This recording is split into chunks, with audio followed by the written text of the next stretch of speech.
오염물질 배출과 관련해 환경부가 브리더 개방을 조건부 허용하기로 결정했습니다. 오염물질을 최소화하는 다양한 규제도 함께 시행되는데 환경단체는 이번 결정이 포스코에 대한 면죄부가 돼선 안 된다고 밝혔습니다. 경주 지역 시내버스의 주 52시간 시행으로 근로 환경이 도리어 악화됐다며 버스노조가 경주시의 대책을 촉구했습니다. 포항 수돗물 사태가 큰 논란을 빚은 가운데 깨끗한 원수 확보와 급수시설 현대화 등 근본적인 대책 마련이 시급합니다. 여러분 안녕하십니까? 용광로 비상안전밸브, 이른바 브리더를 통한 오염물질 배출 문제와 관련해 환경부가 조건부로 브리더 개방을 허용하기로 했습니다. 당초 배출 행위 자체를 불법으로 봤던 데서 한 발 물러서 양성화해 관리한다는 방침인데 대신 오염물질 배출량을 최소화하기 위한 규제 카드를 꺼내들었습니다. 환경단체들은 환경부의 이번 조사 결과가 철강업체들이 저지른 불법 행위에 대한 면죄부가 돼서는 안 된다고 밝혔습니다. 장성훈 기자가 보도합니다. 환경부 민간예비체는 지난 2달여간의 조사 끝에 그동안 불법으로 규정했던 용광로 브리더 개방을 허용한다고 결론지었습니다. 대신 오염물질 배출을 최소화하기 위한 다양한 규제들을 조건으로 달았습니다. 브리더 개방 시간과 조치 사항 등을 사전에 환경당국에 보고하는 것은 물론이고 배출 오염물질에 대해 불투명도 기준을 정하고 사업장 연간 배출 총량에 포함해 관리하기로 했습니다.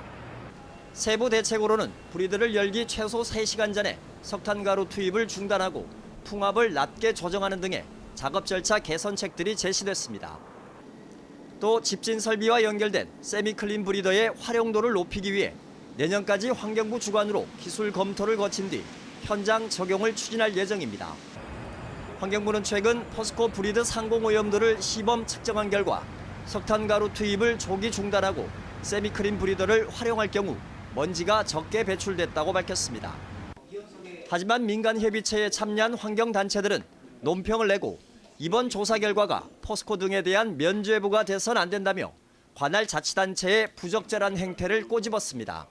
왜 기업의 편을 들어서 자꾸 그런 사정을 봐주려고 행정처분 유예 얘기가 나오고 자기들이 총대면서 환경부에 어떤 검토를 해달라고 요청을 하고 또 이미 사전 통보된 조업 중지 처분은 원칙에 따라 진행돼야 하고 포스코가 세미클린 브리더의 효과를 알고도 사용하지 않은 의혹에 대해선 추가 현장 조사와 검증이 필요하다고 지적했습니다.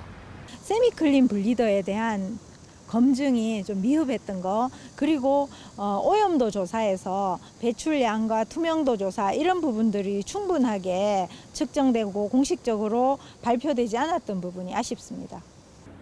또 브리더 개방을 민간이 공동으로 모니터링해 공개하도록 하고 포스코는 브리더 개방은 불가피하며 배출 물질도 대부분 수증기라는 허위 주장에 대해 사과하라고 요구했습니다. 포스코는 환경부 결론에 따라 후속 조치를 조속히 이행하고 별도의 환경 개선 투자를 통해 실질적인 환경 개선 효과를 낼 수 있도록 최선을 다하겠다고 밝혔습니다.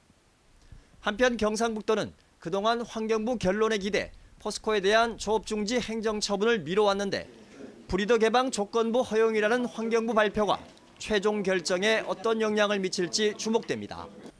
MBC 뉴스 장성훈입니다. 포항시는 추경에서 확보한 예산 91억 원을 생활 폐기물 에너지화 시설과 악취 해결에 투입하기로 했습니다. 포항시는 SRF 시설에 대해 대기 중 다이옥신 측정과 굴뚝 연장 검토, 대기 역전층 조사, 굴뚝 송풍력 검증 등 용역을 실시하고 다이옥신 상시 모니터링과 굴뚝 연기 상시 감시 CCTV를 설치할 계획입니다. 또 12월까지 철강공단 주변의 대기 환경 영향 조사와 함께 악취 배출 사업장의 방지 시설 설치도 지원할 계획입니다. 자유한국당 김석기 국회의원은 경주시 안강읍이 농림축산식품부가 추진하는 농촌 중심지 활성화 사업에 최종 선정됐다고 밝혔습니다. 이에 따라 내년부터 4년간 경주시 안강읍 일대에는 160억 원이 투입돼 문화복지공간 조성과 전통시장 활성화, 생활 편익시설 등을 확충하는 사업이 추진됩니다. 경주 지역 시내버스 전체 노동조합이 주 52시간 시행 이후 버스 운행은 단축됐지만 근로 조건은 오히려 나빠졌다며 경주시의 근본적인 대책을 촉구했습니다. 특히 근로환경과 밀접한 관련이 있는 시내버스 노선 개편 용역에 노조가 배제됐다며 참여를 보장하라고 요구했습니다. 임재국 기자가 보도합니다. 주 52시간 근무에 맞춰 경주 지역 시내버스가 운행된 지 1년 6개월이 지났습니다. 경주시는 그동안 전체 86개 노선 가운데 29개 노선에서 시내버스 운행을 96회 줄였습니다.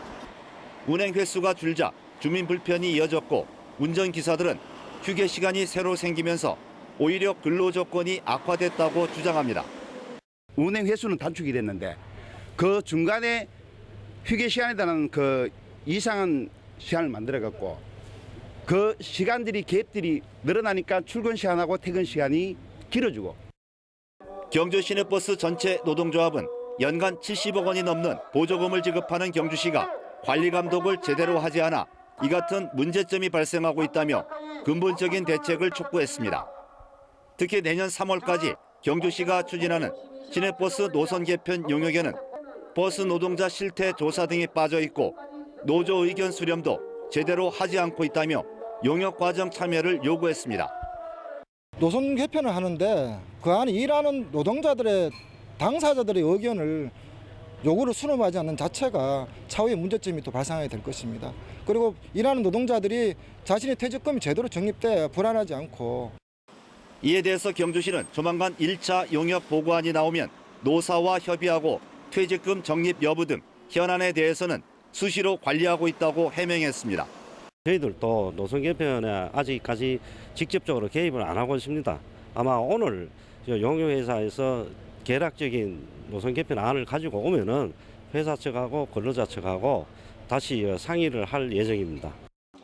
한편 경주시민총회 등 지역 시민사회단체가 지난 4월에 제기한 경주 시내버스 보조금 부정 의혹에 대한 감사원 감사 결과는 하반기 중에 나올 것으로 보입니다. MBC 뉴스 임재욱입니다. 포항 상공회의소가 경북 동해안 63개 기업을 조사한 결과 올 추석 자금 사정이 지난해와 비슷하거나 더 힘들다고 답했습니다. 올해 추석 자금 사정이 지난해와 비슷하다는 응답이 47.5%로 가장 높고 지난해보다 어렵다는 응답도 9.6% 증가한 36.5%로 나타났습니다. 자금 사정이 힘든 이유는 매출 감소와 제조 원가 상승, 자금 회전 부진 등의 순으로 응답했습니다. 추석을 앞두고 경주시는 오는 6일까지 사회복지시설 34곳과 어려운 이웃 8,800여 세대를 찾아 위문품과 온누리 상품권을 전달하고 위로합니다. 경주 지역 기관단체장 모임인 금성회와 경주시 의정회 등은 육군 경주대대, 의무 소방대를 방문해 위문품을 전달합니다. 한수원 임직원들은 경주 성동시장 등에서 청과류, 육류, 건어물 등을 구매해 경주 종합사회복지관과 경주 지역 아동센터 등에 전달했습니다. 포항이 수돗물 파동을 다시 겪지 않기 위해서는 근본적인 대책을 지금부터 고민해야 한다는 지적이 제기되고 있습니다. 더 깨끗한 원수 확보와 급수시설 현대화가 절실한데 새로운 취수원 확보와 예산 마련 등 현실적인 걸림돌이 많은 것이 문제입니다. 이규설 기자가 보도합니다. 포항 남구 지역의 정수기 필터를 검게 변색시킨 원인은 망간으로 드러났습니다. 기준치 이하라고는 하지만 문제는 망간이 왜 유독 포항 지역 수돗물에서 많이 검출되느냐는 겁니다. 유광정수장에서 취수한 수돗물이 11km나 떨어진 오천 지역까지 가는 과정에서 유속이 느려져 망간 농도가 높아진 것이 수돗물 변색의 원인 중 하나로 볼 수 있지만 그 관내에서 발생되어 줄 수 있는 아까 말씀드렸던 그 망간 침전물이나 이런 것들이 굉장히 많이 좀 쌓여질 가능성이 있거든요. 네. 그래서 이런 부분들이 점차적으로 누적이 되어지다가 결국 나타나는 현상이 아닐까 이렇게 생각을 하고요. 유광정수장에서 취수해 포항 남쪽 지역에 공급되는 수돗물 자체에도 문제가 있을 수 있다는 지적도 잇따르고 있습니다. 지금 유광정수장 같은 경우에가 가동률 한 90% 정도가 됩니다. 그래서 우리가 일반적으로 정수장의 경우에는 가동률이 한 70에서 75% 정도면 굉장히 안정되어지게 운전을 할 수 있다고 이야기를 하는데 결국은 시설의 용량보다는 좀 지나치게 좀 많은 지금 수돗물을 생산하고 있기 때문에 시설 전체에 과부하가 걸렸을 가능성이 좀 적지 않아 있습니다. 영천에서 원수를 가져오는 포항 북쪽 지역의 수돗물은 문제가 생기지 않았기 때문에 형산강 복류수가 아닌 더 깨끗한 대체 수원지를 확보하는 것이 이번 파동의 근본 해결책이 될 수 있지만 현실적인 걸림돌이 많습니다. 저희들 이제 안개댐수하고 이마댐수를 저희들이 원수로 많이 쓰고 있습니다만은 이게 지금 다른 지자체하고 또 쿼터라든가 여러 부분이 얽혀 있다 보니까 확보에 참 상당히 어려움이 있습니다. 어려움이 있고 그러다 보니 이제 보조 수원으로 지금 복류수를 저희들 형상과 복류수를 취하고 있습니다. 포항에서 소비되는 수돗물의 원수 자급률은 30% 선에 머물고 있습니다. 지자체 간 물 분쟁은 갈수록 심각해지고 있는 상황. 이번 사태를 계기로 지역 내에서 더 깨끗한 원수를 안정적으로 확보할 수 있는 방안을 심각하게 고민해야 한다는 목소리가 커지고 있습니다. 포항 MBC 시사토론 포항 수돗물 파동 원인과 대책은 오늘 밤 10시 5분에 방송됩니다. MBC 뉴스 이교설입니다. 행정안전부가 지난해 공공기관의 정보 공개 실태를 평가한 결과 울릉군이 전국 82개 군 가운데 최하위인 미흡 등급을 받았습니다. 또 경북도와 포항시, 경주시, 영덕군, 울진군은 보통 등급이었고 경상북도 교육청은 시도 교육청 가운데 우수 등급을 받았습니다. 이번 평가는 청구 이전의 정보를 공개하는 사전 정보 공표와 원문 정보 공개 등 4개 분야에 걸쳐 이뤄졌습니다.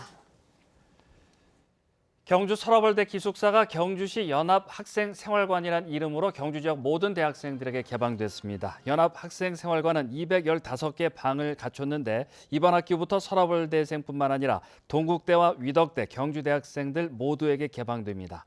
한 학기 기숙사 관리비는 55만 원인데 민간업체가 건립한 기숙사를 지역 대학생들이 공동으로 사용하기는 전국 처음입니다.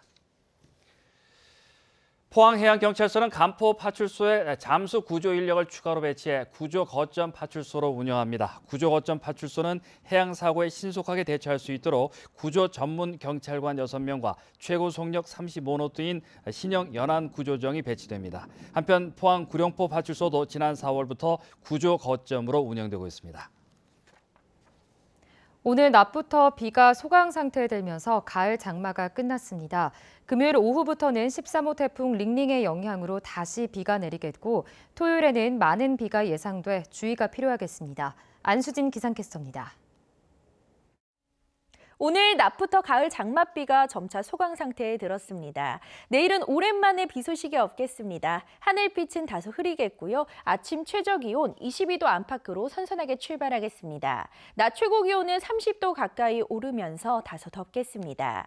한편 제13호 태풍 링링은 아직까지 소형급 태풍으로 한반도로 다가오고 있는데요. 우리나라에 가까워졌을 때는 중형급 태풍으로 몸이 커지겠습니다. 태풍의 이동 경로는 토요일 새벽 서귀포 해상에 다가온 뒤 낮에는 서산 해상에 진출하겠습니다. 이후에는 서울을 관통해서 북한을 지나갈 것으로 전망됩니다. 이 태풍이 점점 강하고 커지는 만큼 주말 동안 우리 지역에도 많은 비가 예상돼 주의가 필요하겠습니다. 자세한 내일 날씨 알아보겠습니다. 내일 흐리겠습니다. 아침 기온 21도에서 23도, 낮 기온은 27도에서 30도입니다. 울릉도와 독도의 하늘 표정도 흐리겠습니다. 아침 기온 울릉도 23도, 독도 24도, 낮 기온은 울릉도 27도, 독도 26도입니다. 동해 중부 해상에는 가끔 빗방울이 떨어지겠고 남부 해상에는 구름만 많이 지나겠습니다. 바다의 물결 동해 중부 해상에서 최고 2.5m, 동해 남부 해상에서 최고 1.5m까지 일겠습니다. 주말에 태풍의 영향으로 비가 내리겠고요. 비가 그친 뒤로는 점차 가을의 색이 짙어지겠습니다. 날씨였습니다. 경북지방경찰청은 이달부터 석 달간 서민을 상대로 일어나는 3대 사기 범죄를 막기 위해 강도 높은 대책을 펼칩니다. 경북경찰청은 서민 대상 사기 범죄를 피싱 사기, 생활 사기, 금융 사기 등 3개로 규정하고 별도의 팀을 꾸려 단속과 예방 활동을 벌입니다.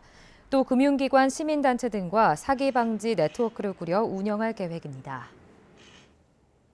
서울대병원이 비정규직 노동자를 정규직으로 바꾸기로 하면서 경북대병원도 비슷한 조치를 할 것으로 보입니다.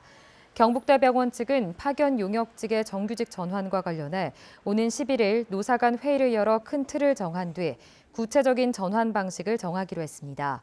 정규직 전환 대상자는 경북대병원에서 청소, 주차, 수납 등의 업무를 하는 파견 용역직 노동자 377명입니다. 서울대병원은 지난 3일 국립대병원 중 처음으로 비정규직 노동자 전원을 정규직으로 전환하기로 했습니다. 포항대학교는 대한적십자사 울산혈액원에 사랑의 헌혈 캠페인을 통해 모은 헌혈 증서 100장을 기증했다고 밝혔습니다. 포항대는 지난 2015년 9월 헌혈 약정을 체결해 매년 4차례 이상 꾸준히 헌혈에 참여하고 있습니다. 한편 체열 지역 조정에 따라 올해부터는 포항 지역이 울산혈액원 관할 지역으로 포함됐습니다.